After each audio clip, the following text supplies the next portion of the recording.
This is the setup that I used to vlog my trips to San Antonio, Boston, and New York.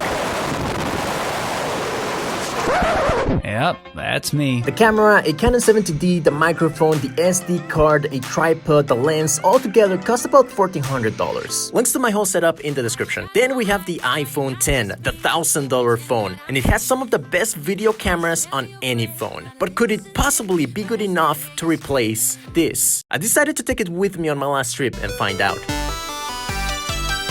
One of my day one friends was getting married and I, along with a bunch of other friends from back home, flew out to Culiacan for his wedding. The time-lapse feature on the iPhone 10, something not available out of the box on my Canon 70D, kept me entertained as I waited for my plane to take off. That and the new Eminem album. And it always feels like I'm hitting the mark till I go sit in the car, listen and pick it apart. We passed a valley of clouds spreading through wrinkly mountains like cotton candy. So I took a bunch of pictures.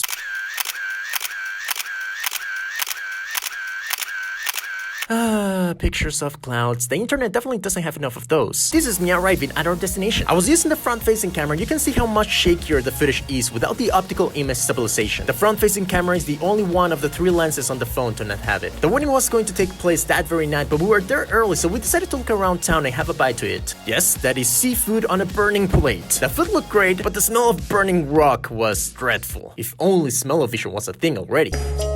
High tech. Smell is difficult to capture with conventional media. Fast forward to the wedding.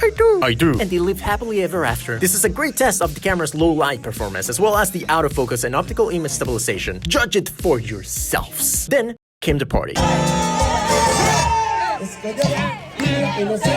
This is me drunkenly using the front-facing camera. Not too shabby, huh? This is me the next day. The wedding had been a magical occasion full of emotion and laughter, but our trip was not done yet. Given the proximity of Culiacan to the Mexican beach of Mazatlan, we decided to continue our little vacation there. And before we knew it, we were in the ocean, testing the water-resistant capabilities of the iPhone 10. Disclaimer, I never actually submerged the phone. The iPhone 10's water resistance might not do well with salt water or the chlorine in pools. Having said that, getting this close to water would be completely unthinkable with my Canon 70D without some kind of waterproof rig. So getting this footage wouldn't have been possible for me without the iPhone 10.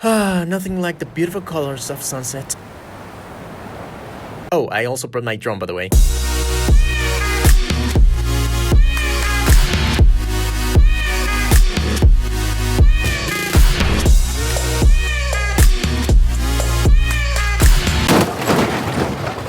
It crashed. Let's not talk about it. So, will I be leaving my DSLR camera at the studio going forward and vlog my travels using my iPhone 10? Are the cameras on the iPhone 10 good enough to replace my Canon 70D? Short answer, well, no. It's not. But I still might be compelled to vlog with my iPhone 10 from time to time. At the end of the day, like many others have said before me, story is king. And the best camera is the one you have with you. For me, this means that for the most part, I will use the cameras on the iPhone 10 to complement the footage I take with my DSLR camera. But if someone watching this only has their phone camera to vlog with, then that's the best camera for them. Tell me your story, your unique perspective on the world. Let me see myself in your struggles and triumphs. Do that, and I won't care if you use a webcam.